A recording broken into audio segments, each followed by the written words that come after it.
नमस्कार साथियों, जय पीएससी एकेडमी के ऑनलाइन यूट्यूब चैनल पे आपका स्वागत है। अभी हमारे जो सीरीज़ हैं एडीओ के लिए खासतौर पे हम राष्ट्रीय आजीविका मिशन का जो अध्ययन कर रहे हैं और राष्ट्रीय आजीविका मिशन में सबसे इंपॉर्टेंट पार्ट एग्रीकल्चर को लेके चल रहे हैं। एग्रीकल्चर का हमारा ये 7वां पार्ट होगा। हालांकि जो 5वां, 6वां और 7वां एक ही टॉपिक का पार्ट होगा जिसे हम बोलते हैं कृषि का उपज।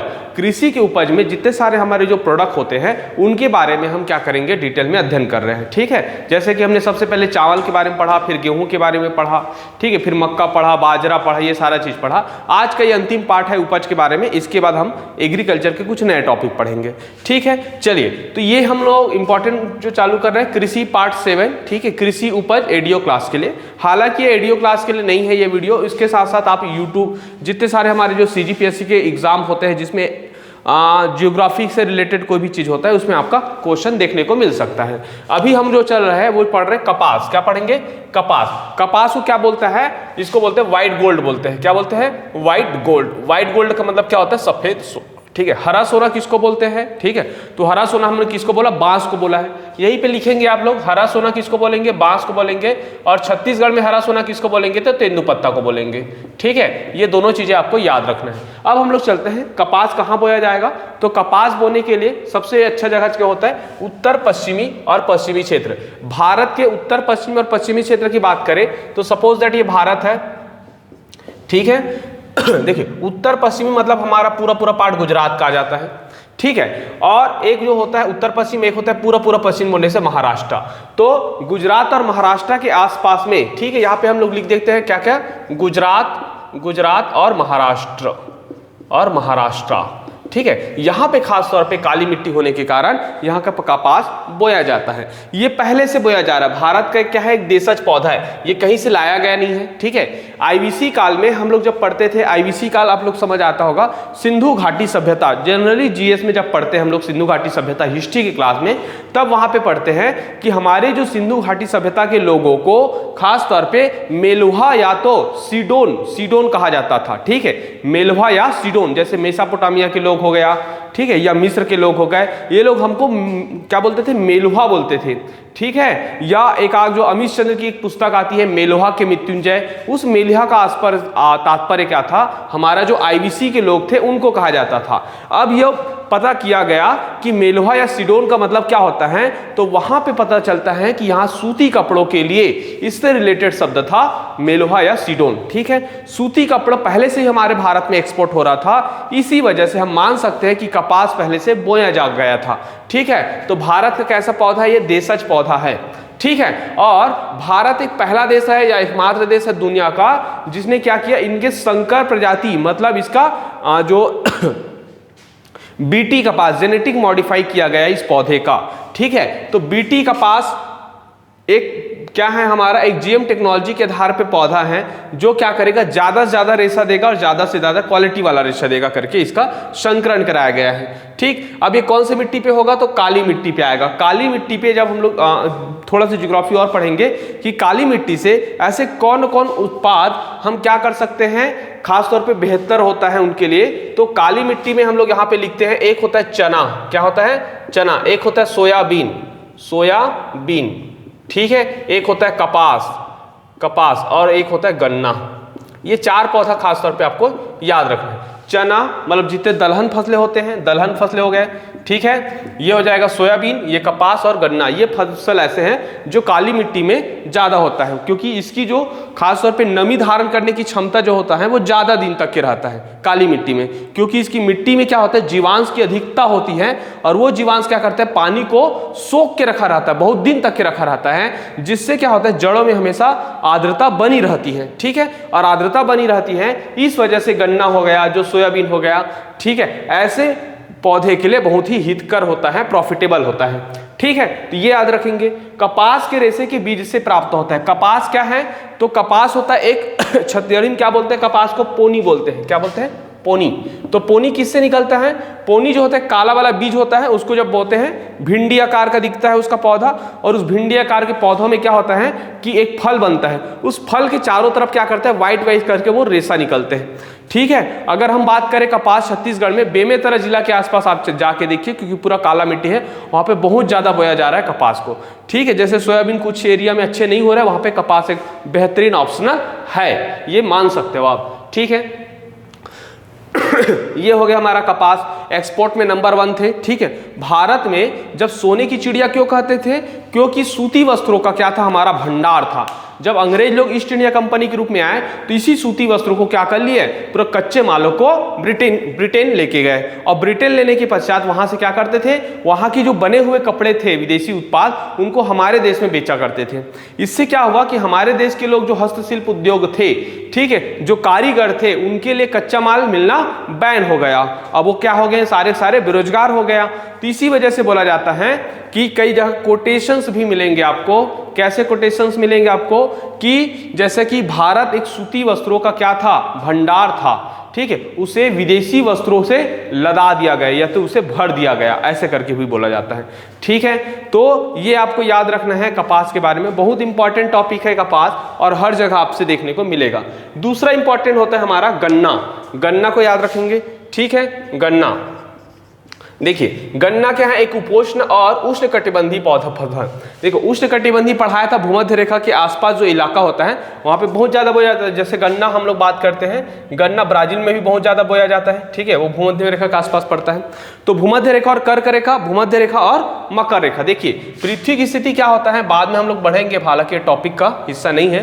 देखिए, ये बीच का जो रेखा होता है उसको भूमध्य रेखा बोलते हैं। 33.5 एंगल ऊपर होता है जिसे हम कर्क रेखा बोलते हैं, और 33.5 एंगल नीचे होता है जिसे हम क्या बोलते हैं, मकर रेखा बोलते हैं। क्या बोलते हैं, मकर रेखा। अब कर्क रेखा, मकर रेखा, ये दोनों का जो तापमान होगा, ठीक है, उसे हम बोलते हैं उष्ण कटिबंधीय एरिया। ये उष्ण कटिबंधीय इलाका पे ही बहुत अच्छा गन्ना निकलता है। गर्मी भी चाहिए और पानी भी चाहिए। थोड़ा सा उपोष्ण मतलब कर्क के थोड़ा ऊपर, जैसे कि कर्क रेखा हम लोग कहाँ से गुजरता है, एमपी से गुजरता है, गुजरात से गुजरता है। ठीक है, एमपी के जस्ट ऊपर में उपोष्ण कटिबंधीय रहता है। उपोष्ण कटिबंधीय बोलने से उत्तर प्रदेश, वहां पे क्या होता है, गन्ना की खेती होता है। ठीक है, अब देखते हैं 21 डिग्री सेल्सियस से क्या हो जाएगा, 27 डिग्री सेल्सियस तापमान होना चाहिए इसका। ठीक है, 21 डिग्री से 27 डिग्री टेम्परेचर, और 75 से 150 सेंटीमीटर, बहुत ज़्यादा बारिश की आवश्यकता होता है ना, 150 सेंटीमीटर की आवश्यकता होती है। ठीक है, सदाबहार वन को छोड़ दिया जाए तो बाकी सबके लिए गन्ना ही बहुत ज़्यादा बारिश की जरूरत होता है। ठीक है, नगदी फसल है, पलटी को खाने के लिए तो कोई ये नहीं करता, एक नगदी बेचने के लिए करते हैं, जो दोमट व काली मिट्टी में बहुत अच्छा होता है। दोमट मिट्टी या काली मिट्टी, ये दोनों याद रखेंगे। ठीक है, दोमट मिट्टी, काली मिट्टी क्या क्या बताऊं, देखिए, चना, सोयाबीन, कपास, गन्ना। ठीक है, ये सर्वाधिक सिंचित फसल है, ये भी याद रखेंगे। भारत में जितने सारे फसल होते हैं, सबसे ज्यादा सिंचित फसल कौन सा है, गन्ना है। आपको याद रखना है कि ये जो गन्ना के लिए खेती में क्या होता है, एक्चुअली ये 2 साल में आपका बीज होता है। गन्ना का प्रोसेस कई लोगों को पता भी होगा कि इसका जो जड़ होता है, ठीक है, जिसे रूट बोलते हैं, उस रूट को लगाते हैं, 2 साल तक की इसकी वैलिडिटी रहती है। ठीक है, 2 साल में या फिर 1.5 साल में एक बार आता है, और जनरली इसको पानी की बहुत ज़्यादा आवश्यकता होता है। तो बीच में जैसे हमारे जो माननीय प्रधानमंत्री जी नरेंद्र मोदी जी हैं, उन्होंने किसानों से अपील भी किया था कि आप क्या करें कि गन्ना के ऑप्शनल में अगर कोई फसल हो सकता है उस एरिया पे, आप उसको बोइए, क्योंकि गन्ना से क्या होता है, हमारा जो ट्यूबवेल से जो भूमिगत जल है, ठीक है, जो ट्यूबवेल बोर होता है उससे बहुत ज़्यादा सिंचाई करा देते हैं, जिससे आसपास के इलाकों पे क्या होता है, जो भूजल स्तर है वो गिर जाता है। ठीक है, या नहरों के पानी का बहुत ज़्यादा उपयोग हो जाता है। ओके, इसी वजह से कई बार गन्ना की फसलों के लिए हतोत्साहित भी किया जाता है। हालांकि उसके पास अगर ऑप्शन नहीं है तो ऐसे चीजें नहीं हो सकता, क्योंकि गन्ना हो रहा है तो गन्ना ही करेंगे। ठीक है, तो ये गन्ना के लिए सर्वाधिक सिंचित फसल याद रखेंगे। ठीक है, अब देखते हैं भारहासित फसल। भारहासी फसल है। अब ये भारहासी नया टर्म्स है, ये इकोनॉमी का टर्म्स है। भारहासी किसे बोलते हैं, समझिएगा बात को। जिस इलाकों पे जैसे कि हम बीएसपी एक प्लांट लगाते हैं, बीएसपी भिलाई स्टील प्लांट, वहां पे क्या बनेगा, स्टील बनेगा। अब स्टील के लिए कच्चा पदार्थ क्या चाहिए, हमें चाहिए बहुत ज्यादा लौह अयस्क चाहिए, एक। दूसरा क्या चाहिए, हमें चूना चाहिए, दूसरा। तीसरा क्या चाहिए, हमें पानी चाहिए। चौथा, हमें बिजली चाहिए। पांचवा परिवहन चाहिए, लोकल मजदूर चाहिए, ये चीजें चाहिए रहता है उद्योग के लिए। अब ये चीजें अगर आसपास के इलाकों में ही मिलेगा तभी जाके वो उद्योग सफल हो पाएगा। लेकिन पता चल रहा है कि जम्मू कश्मीर में हमने प्लांट डाल दिया बीएसपी स्टील प्लांट का, और सारा लॉ इसका कहां से जा रहा है? कर्नाटक से जा रहा है, सारे मजदूर बिहार से जा रहे हैं, सारा जल का सोर्स पंजाब से जा रहा है। तो क्या वो उद्योग प्रॉफिटेबल होगा? क्या नहीं होगा, क्योंकि उसकी जो कॉस्टिंग प्राइस है, लागत मूल्य है, वो बहुत ज्यादा हो जाएगा। ठीक है, इसी वजह से क्या किया जाता है कि उसके जो उत्तम कच्चे उत्पाद होते हैं उसके आसपास ही बड़े बड़े उद्योगों को लगाया जाता है। ऐसे उद्योगों को ही भारहासी उद्योग कहते हैं। भारहासी उद्योग किसे कहेंगे? कॉपी में लिखेंगे, क्या लिखेंगे? इसमें लिखेंगे भारहासी उद्योग को जहां पे कच्चे पदार्थ आसानी से उपलब्ध हो, कच्चे पदार्थ आसानी से उपलब्ध हो। ठीक है, कच्चे पदार्थ आसानी से उपलब्ध हो। तो जैसे कि मील हो गया, गन्ना हो गया। अब गन्ने के लिए क्या चाहिए? मील चाहिए हमें, क्योंकि गन्ना की पेराई होगा। ठीक है, तो गन्ना भी चाहिए, मिल भी आसपास होना चाहिए। ठीक है, तीसरा श्रमिक भी आसानी से मिलना चाहिए, और आसपास में आपकी सहकारिता समूह की भावना होनी चाहिए, क्योंकि ऐसे चीजों को हम लोग ज्यादातर सहकारिता से ऑपरेशन लेवल पे लाए हुए हैं। ठीक है, जस्ट भारहासी उद्योग के उसके उल्टा जो होता है उसको बोलते हैं फुटलूस इंडस्ट्री बोलते हैं, फुटलूस या फुटलोस इंडस्ट्री। ठीक है, फुटलेस इंडस्ट्री बोलते हैं, कई जगह फुटलूस बोलते हैं, इंग्लिश में अलग अलग लिखाता है। फुटलूस इंडस्ट्री का मतलब क्या होता है? आपके पैर नहीं चाहिए। फुटलूस मतलब आपके पैर की जरूरत नहीं है, मतलब आपको कच्चे पदार्थ की जरूरत नहीं है। जैसे कि हम सॉफ्टवेयर इंडस्ट्री की बात करते हैं, सॉफ्टवेयर इंडस्ट्री की हम बात करें, जैसे कि एक आग इंडस्ट्री का नाम बता रहा हूं मैं आपको, crickbuzz.com। ठीक है, क्रिकेट के लिए क्या करता है? वेबसाइट है जो क्या करता है? क्रिकेट के स्कोर को अपडेट करते रहता है। इस इंडस्ट्री के बारे में पता किया तो ये पता चला कि यहाँ पे केवल 7 लोग काम करते हैं, और 7 के 7 लोग मैच देखते रहते हैं, और उसके लिए क्या चाहिए? 7 की स्क्रीन चाहिए, और एक चाहिए हल्का से कीबोर्ड। अब ऐसे इंडस्ट्री कहीं भी आप ऑपरेशंस कर सकते हैं। ठीक है, बुझमाड़ में भी डाल सकते हो, अगर नेट बस नहीं चल रहा होगा तो। अपने को नेट की स्पीड बस चाहिए। तो ऐसे इंडस्ट्री जिसके लिए आपको कच्चा पदार्थ या आवश्यक अनुकूल दशाएं नहीं चाहिए, ऐसे इंडस्ट्री को हम बोलते हैं फुटलूस इंडस्ट्री, जैसे कि सॉफ्टवेयर। तो ये दोनों टर्म्स आपको एक साथ याद रखेंगे, भारहासी फसल और भारहासी उद्योग बोल सकते हो इसको। ठीक है, और फुटलूस इंडस्ट्री बोल सकते हो। ठीक है, ये दोनों चीजें आई होप कि मैं समझ पा रहा हूं कि आप लोग समझ गए होंगे। ठीक है, अब आता है इसको जनवरी अप्रैल के आसपास हम लोग बोते हैं, और इसका कटाई पेराई जो होता है अक्टूबर से अप्रैल तक के चालू हो जाता है। ठीक है, जनवरी से अप्रैल तक के बोएंगे, और एक साल में आपका ये अक्टूबर के आसपास पक जाता है ये। ठीक है, हल्का से जो होता है, जितना ज़्यादा तना मोटा रहेगा उसमें उतनी ज़्यादा शर्करा की मात्रा बढ़ती जाती है। अब देखते हैं 1912 में कोयम्बटूर में गन्ना प्रजनन संस्थान की स्थापना किए जा चुके हैं। जब ब्रिटेन के जो अंग्रेज लोग थे वो लोग पहले से पता चला कि तमिलनाडु में कुछ ऐसी संभावना है जिससे वहाँ पे गन्ना पे अनुसंधान भी किया जा सकता है, रिसर्च किया जा सकता है। हालांकि ज़्यादा गन्ना अभी भी उत्तर प्रदेश में होता है। ठीक है, तो देखिए क्या क्या अनुकूल दशाएं चाहिए?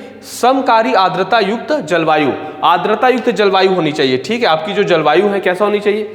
ह्यूमिडिटी बहुत अच्छी होनी चाहिए। ठीक है, दूसरा लंबी पेराई जलवायु होना चाहिए। गन्ने की जैसे कि लंबी पेराई जलवायु मतलब एकदम ज़्यादा गर्मी नहीं करना चाहिए, एकदम ज़्यादा गर्मी करेगा तो क्या होगा? जल्दी जल्दी सूखेगा। ठीक है, और तीसरा क्या चाहिए? सहकारिता की भावना चाहिए। तो ये हो जाएगा गन्ना के बारे में रिलेटेड फैक्ट। एक फैक्ट आपको याद रखना है, एफआरपी। अब एफआरपी क्या होता है? एफआरपी एक ऐसा मूल्य होता है जिसमें जैसे कि एक होता है एमआरपी होता है, मिनिमम रिटेल प्राइस। ठीक है, एमआरपी हो जाएगा। अब रिटेल प्राइस का मतलब क्या होता है कि उससे कम पे आप क्या कर सकते हैं, जैसे एमएसपी होता है, मिनिमम सपोर्ट प्राइस बोलते हैं उसको। तो मिनिमम सपोर्ट प्राइस का मतलब क्या होता है कि आप उससे कम में नहीं बेच सकते, उससे कम में बेचेंगे तो किसानों को क्या होगा? लॉस होगा। ठीक है, तो एमएसपी में अगर परिवहन मूल्य को जोड़ दे और कुछ कुछ टैक्स को और जोड़ दिया जाए, एमएसपी रेट पे परिवहन मूल्य को जोड़ दिया जाए और कुछ कुछ टैक्स को और जोड़ दिया जाए, तब उसे क्या बोलते हैं? एफआरपी बोलते हैं। ठीक है, एफआरपी। तो एफआरपी याद रखना है, पिछले बार का पीएससी क्वेश्चन रह चुका है कि गन्ना की खरीदी कौन से रेट पे होती है, या ऐसे क्वेश्चन आएगा एफआरपी। ठीक है, कौन से फसल के लिए निकाली जाती है? तो एकमात्र फसल निकाला जाता है गन्ना। ठीक है, तो गन्ना में एफआरपी आप याद रखेंगे। ठीक है, चलिए तो ये हो गया हमारा कौन सा? 2 फसल। रिवाइज करते हैं। देखिए, सफेद सोना कपास उत्तर पश्चिमी क्षेत्र, देशज पौधा याद रखेंगे, मेलोहा सिंडोन याद रखेंगे। ठीक है, जिसके आधार पे सूती वस्त्र, बीटी कपास याद रखना है, काली मिट्टी, और चना सोयाबीन कपास गन्ना काली मिट्टी। गन्ना में आइए, उपोष्ण उष्णकटिबंधीय पौधा, तापमान 21 से 27, 75 से 150 सेंटीमीटर की वर्षा, नकदी फसल है, दोमट और काली मिट्टी, सर्वाधिक सिंचित फसल है ये, ठीक है। भारहासी फसल बोलेंगे, मिल, गन्ना और श्रमिक में, फूडलूज इंडस्ट्री सॉफ्टवेयर को कहते हैं। जनवरी में बो के आपको क्या करना है, अक्टूबर में काटना है। 12 में बना है कोयम्बटूर गन्ना रिसर्च सेंटर, ठीक है, गन्ना रिसर्च इंस्टीट्यूट, और ये अनुकूल दशा है, जो आर्द्रता चाहिए, ठीक है, लंबी पेराई या सहकारिता। ओके, तो इस प्रकार हमारा क्या होता है, ये 2 फसल होता है। तीसरा फसल आता है हमारा कहवा। कहवा में देखें आर्द्र जलवायु, ठीक है, 16 से 28 डिग्री टेम्परेचर तापमान पे, दोमट व काली मिट्टी है, 150 से 250 सेंटीमीटर वार्षिक वर्षा। कहवा का प्रवर्धन कहवा के बीजों के द्वारा होता है, याद रखने के। कहवा मतलब होता है कॉफी, तो कॉफी को ही हम लोग कहवा बोलते हैं कई एरिया पे, ठीक है। तो ये जो कहवा होता है क्या होता है, सबसे पहले कुछ विज्ञापन में दिखाया जाता है, आप लोग भी देखे होंगे, जैसे कि आप विशाखापट्टनम में कभी अराकू वैली घूमने जाएंगे तो वहाँ पे पूरा कॉफ़ी का बागान देखने को मिलता है। कर्नाटक में तो बहुत ज़्यादा है। अब वो क्या होता है, कॉफ़ी में जो बीज बनता है उस बीजों को क्या करते हैं, धूप में सुखाया जाता है, बहुत ज़्यादा साफ किया जाता है, उसके बाद क्या किया जाता है, उसको पेराई किया जाता है, ठीक है। तो वो चीज़ जो बनता है वो होता है कॉफ़ी होता है। तो कहवा का प्रवर्धन कहवा के बीजों के द्वारा मिलता है। किससे मिलता है, बीजों से मिलता है, ठीक है। शुरुआत कहाँ से हुआ था, बाबा बुदन की पहाड़ी से हुआ था। बाबा बुदन की पहाड़ी को हम मानते हैं कि हाँ यहीं से कॉफी की खेती चालू हुआ था, ठीक है। नीलगिरी पहाड़ी में बाद में प्रचलन में आया था। नीलगिरी पहाड़ी, बाबा बुदन की पहाड़ी, अराकू वैली हो गया, ठीक है, जो आंध्र प्रदेश में है, ये सब इलाका बहुत ज़्यादा प्रसिद्ध है, ठीक है। 4% टोटल 4% प्रोडक्शन होता है कहाँ पे, भारत में। भारत 4%, वर्ल्ड का 4% हमारा जो कॉफ़ी है ये भारत में प्रोडक्ट होता है, जिसमें से 2 प्रजाति बहुत फेमस है, एक का नाम है अरेबिका और एक का नाम है रोबोस्टा, ठीक है। अरेबिका एंड रोबोस्टा, खासतौर पे रोबोस्टा बहुत ज़्यादा प्रचलित है भारत में, रोबोस्टा, ठीक है। कॉफ़ी बोर्ड कहाँ पर है, तो कॉफ़ी बोर्ड आपको याद रखना है बेंगलुरु पे है। कहाँ पर है, बेंगलुरु पे है कॉफ़ी बोर्ड। ये कोयम्बटूर है, ये गन्ना के लिए है, ये कॉफ़ी के लिए है, ठीक है। अब हमारा एक प्रोडक्ट आता है आपका कौन सा, जूट आता है। जूट को हम लोग क्या बोलते हैं, गोल्डन फाइबर ऑफ इंडिया। क्या बोलते हैं, गोल्डन फाइबर ऑफ इंडिया, ठीक है। गोल्डन मतलब क्या हो जाएगा, स्वर्ण, ठीक है। रेशा, तो भारत का स्वर्ण रेशा किसे कहते हैं, तो किसे कहते हैं, हम लोग बोलते हैं जूट को। रेशा का काम करता है, जस कहवा, कपास और जूट दोनों एक ही काम आता है। जूट का खास तौर पे जैसे कि छत्तीसगढ़ी में इसको हम लोग बोल सकते हैं पटवा। क्या बोल सकते हैं, पटवा। जूट और पटसन अलग अलग होता है, जहां तक है, एक पटसन भी होता है, दोनों वेस्ट बंगाल में प्रसिद्ध है, ठीक है। पटसन को पटवा बोलते हैं, एक जूट होता है, जूट की खेती करते हैं, ठीक है। ये अखाद्य खरीफ फसल है, इसको खाने के लिए उपयोग नहीं करते, बहुत सारे चीज को खाने के लिए करते हैं, गन्ना हो गया, कहवा हो गया, ये सब खाने वाला है, लेकिन यह खाद्य खरीफ फसल है। उच्च उष्ण और उच्च आर्द्र जलवायु, नवीन दोमट मिट्टी। नवीन दोमट मिट्टी में खास तौर पे जलोढ़ मिट्टी की आवश्यकता होती है। और ये जलोढ़ मिट्टी कौन सी, जलोढ़ मिट्टी के 4 टाइप होते हैं, उनमें से एक टाइप जो होता है उसे बोलते हैं डेल्टा जलोढ़ मृदा, ठीक है। मतलब जलोढ़ मृदा के नीचे वाला जो पार्ट है जहां पे डेल्टा एरिया होता है उसे हम बोलते हैं डेल्टा जलोढ़ मृदा, ठीक है। ऐसे इलाकों पे जूट की खेती क्या करते हैं, ज्यादा की जाती है, ठीक है। उष्ण व उच्च आर्द्र जलवायु चाहिए, उष्ण एवं उच्च आर्द्र जलवायु होना चाहिए। समुद्र के तट पे जनरली क्या होता है, आर्द्र जलवायु ज्यादा रहता है, क्योंकि मानसून क्या होता है, वेस्ट बंगाल में बहुत पहले से आता है, समुद्र के पास है, तो ठीक है। वेस्ट बंगाल, बिहार और असम, ये 3 इलाका इसके लिए प्रसिद्ध है जूट के लिए, वेस्ट बंगाल, बिहार और असम, ठीक है।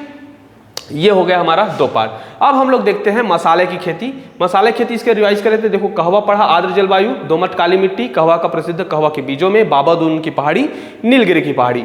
कहवा भारत में 4%, अरेबिका रोबोस्टा याद रखेंगे, अराकू वैली याद रखने, कॉफी बोर्ड कहाँ पे, बैंगलोर पे। और जूट में गोल्डन फाइबर ऑफ इंडिया, अखाद्य खरीफ फसल, उच्च आर्द्र जलवायु, ठीक है, वेस्ट बंगाल, बिहार, असम, और डेल्टा जलोढ़ मृदा, ठीक है। अब आते हैं हमारे प्रमुख मसाले के रूप में, ठीक है, मसाले के रूप में देखते हैं, ओके।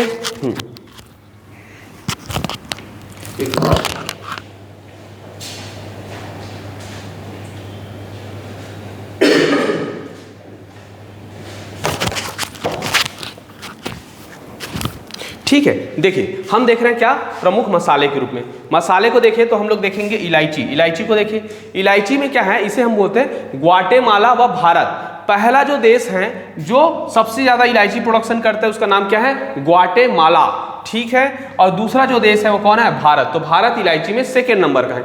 इलायची जैसे कि कार्डेमम की नंबर ही कार्डेमम की पहाड़ी बोलते हैं। कार्डेमम की पहाड़ी कहाँ पर है, तो कार्डेमम की पहाड़ी है केरल पे, केरल के नीचे वाला इलाकों पे, ठीक है। ये कार्डेमम की पहाड़ी जो होता है खासतौर पर वेस्टर्न घाट का हिस्सा है और इसका नाम इलायची की वजह से ही पड़ा हुआ है। अब जो पूरा मसाले का स्टोरी जो आता है वो वास्को डी गामा से आता है। क्या हुआ, पहले भारत में जो एक गर्म प्रदेश क्षेत्र है, यहाँ पे हमारा उष्णकटिबंधीय जो जलवायु मिलता है नीचे के साउथ इंडिया पार्ट में, खासतौर पे तमिलनाडु, केरल और कर्नाटक पे, ठीक है, वेस्टर्न घाट पे पूरा मिलता है। अब यहाँ पे जहाँ पे उष्णकटिबंधीय रहेगा वहाँ पे मसाले की खेती होती है। और ये है हमारे जो यूरोपियन व्यापारी हैं, उनको पता है कि यूरोप में जीना है तो आपको गर्म खाना खाना चाहिए, क्योंकि ठंडे प्रदेश है। ठंडे प्रदेश में गर्म खाने की डिमांड बहुत ज़्यादा होता है, गर्म सब्जी की डिमांड ज़्यादा होता है, मसाले की डिमांड बहुत ज़्यादा होता है। तो पहले से रेशम मार्ग के द्वारा, जैसे टर्की हो गया, भारत हो गया, चाइना हो गया, ये हो गया, ठीक है, टर्की के माध्यम से यूरोप को कनेक्शन था। एक टाइम पे क्या हुआ कि जो टर्की था वो एक इस्लामी कंट्री के कंट्रोल में आया, ठीक है। और इस्लामी कंट्रोल के जो इस्लामी के जो हमारे राजा था इस्लामिक जो सुल्तान थे, उसके कंट्रोल में आने से वो मार्ग को बंद कर दिया गया टर्की के द्वारा। पूरा फैक्चुअल तो याद नहीं है, लेकिन वैसा ही हुआ था टर्की से।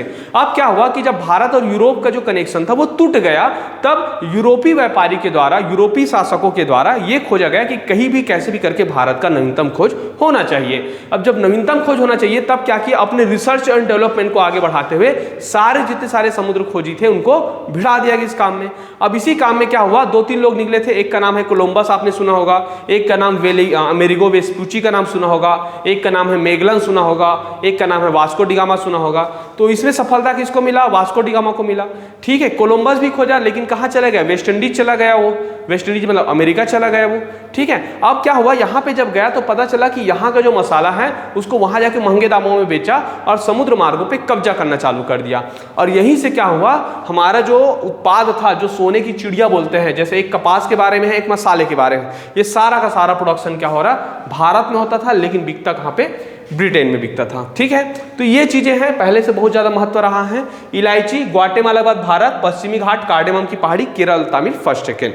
लाल मिर्च पढ़िए, इसको अद्भुत मसाला कहते हैं, लाल मिर्च को वंडर स्पाइस, क्या बोलते हैं इसको, वंडर स्पाइस, ठीक है। लाल मिर्च 50% प्रोडक्शन इन इंडिया, भारत में 50% क्या होता है, लाल मिर्च का प्रोडक्शन होता है, ठीक है। तो ये हो गया वंडर स्पाइस, ओके। जैसे कि राजस्थान के इलाकों में भी आपको कुछ एरिया पे देखने को मिलेगा कि लाल मिर्च बहुत ज़्यादा होता है, ठीक है। अब आता है लौंग। लौंग में याद रखेंगे इंडोनेशिया, मेडागास्कर, भारत, जो हमारे दक्षिण एशियाई देश हैं ना, इस देशों में बहुत ज़्यादा ये होता है, मकर रेखा के आसपास, मकर रेखा बोलता हूँ, भूमध्य रेखा के आसपास इलाकों पे लौंग, ठीक है। और आपको याद रखना है, ये लौंग जो होता है एंटीबायोटिक गुणों के से युक्त होता है आपके शरीर में। जैसे कि कुछ भी, अभी जैसे कि कोरोना आया था, तो कोरोना में क्या चाहिए था, कोरोना में हम लोग क्या बोल रहे थे, काढ़ा पीजिए, काढ़ा करके, क्यों, क्योंकि काढ़ा में क्या मिलाते थे, काढ़ा में मिलाते थे लौंग, काढ़ा में मिलाते थे दालचीनी, ठीक है, काढ़ा में क्या मिलाते थे आप, ठीक है, काली मिर्च। तो ये सब चीजें क्या है, एंटीबायोटिक गुणों से भरपूर होता है, जो आपके शरीर में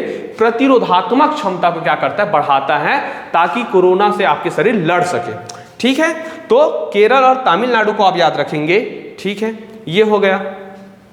अब लोग हम आते हैं काली मिर्च में, ठीक है, वो लाल मिर्च था, एक काली मिर्च छोटा छोटा होता है, ठीक है।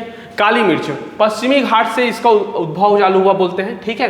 कच्चे फलों को तोड़ देते हैं, जो मिर्च होता है, फिर उसको सुखाते हैं, फिर मसाला बनाया जाता है, तो उसको सुखा के मसाला बनाया जाता है, सुखा के, ठीक है। अचार हो गया, अचार का पैकेट हो गया, या तो आपका मीट का पैकिंग हो गया, मीट मतलब जो हमारा मांस होता है, इन सब में काली मिर्च का भरपूर उपयोग किया जाता है, बहुत ही कीमती होता है और कहीं ना कहीं हमारे खाद्य पदार्थ का महत्वपूर्ण हिस्सा भी है ये, ठीक है। तो ये खाद्य पदार्थ में बहुत ज़्यादा इंपॉर्टेंट रोल करता है काली मिर्च, दवाई वाई में भी नाम आता है इसका।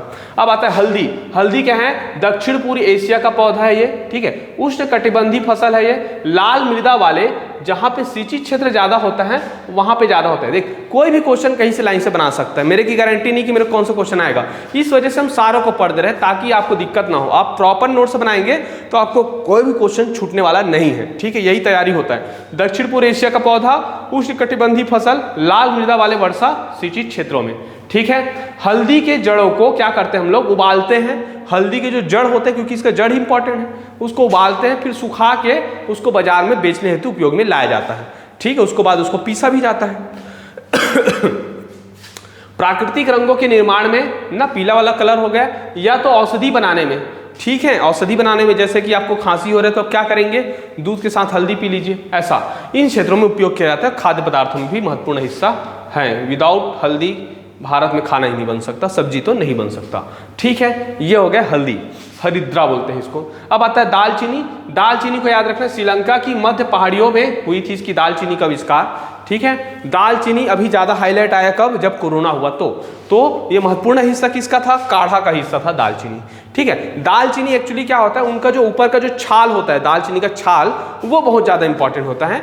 नीलगिरी और मालाबार की पहाड़ी क्षेत्रों पे सर्वाधिक उत्पादन होता है। सबके सब क्या है, साउथ इंडिया पे होगा, नीलगिरी और मालाबार की पहाड़ियों पे, ठीक है। आगे देखते हैं, देखिए महत्वपूर्ण इंपॉर्टेंट पौधा बता रहा हूं मैं, सिनामोमम, क्या बोलेंगे, सिनामोमम वीरम, सिनामोमम वीरम नामक वृक्ष की साल से, ठीक है, ये वृक्ष का नाम है सिनामोमम वीरन, ठीक है। ये जो छाल होता है उसी छाल को सुखा के उसको औषधि के रूप में उपयोग किया जाता है, ठीक है। कई लोग काढ़ा पिए होंगे कोविड टाइम पे, तो ये आपको याद होगा, दालचीनी क्या था, एक छाल था पौधे का, जिसे सुखाकर भोजन औषधि निर्माण आदि में प्रयुक्त किया जाता है। तो ये क्या हो जाएगा, दालचीनी, ओके। तो ये हो गया हमारा कौन सा, मसाले की खेती। एक बार रिवाइज कर देते हैं, देखिए इलायची बताया ग्वाटेमाला भारत, लाल मिर्ची बताया अद्भुत मसाला, ठीक है। लौंग बता दिया इंडोनेशिया मेडागास्कर भारत, एंटीबायोटिक गुण लौंग। उसके बाद पढ़े हम लोग काली मिर्च पश्चिमी घाट, कच्चे फलों को तोड़कर सुखाना, अचार मीट पैकिंग में उपयोग। हल्दी पढ़े हम लोग उष्णकटिबंधीय फसल, लाल मृदा वाले वर्षा सिंचित क्षेत्र, जड़ों को सुखा के उबाल के सुखाएंगे, बाजार में बेचेंगे। प्राकृतिक रंगों के निर्माण और औषधि क्षेत्र में उपयोग करेंगे। दालचीनी श्रीलंका की मध्य पहाड़ियों में हुई थी। नीलगिरी मालाबारी, और ये पेड़ का नाम बिल्कुल याद रखेंगे, सिनामोमम वीरम, ठीक है। तो उम्मीद करते हैं हमारा जो कृषि उपज वो फसल है, फसल का टॉपिक आपका कंप्लीट हुआ होगा। ये आपका छत्तीसगढ़ जो पीएससी दे रहे हैं उसके मेंस के लिए भी इंपॉर्टेंट है, ठीक है, क्योंकि उसमें उपज भी पूछा जाता है, फसल भी पूछा जाता है, और आपके वन डे एग्जाम में सारी चीजें इंपॉर्टेंट है, ओके, ठीक है। तो थैंक यू, हमारे चैनल को ज़्यादा से ज़्यादा लाइक कीजिए, शेयर कीजिए, सब्सक्राइब कीजिए, हम आपके लिए ऐसे ही मेहनत करने को तैयार हैं, ओके, ठीक है, थैंक यू। आप स्क्रीनशॉट ले लीजिए, हम रुकते हैं, ठीक है।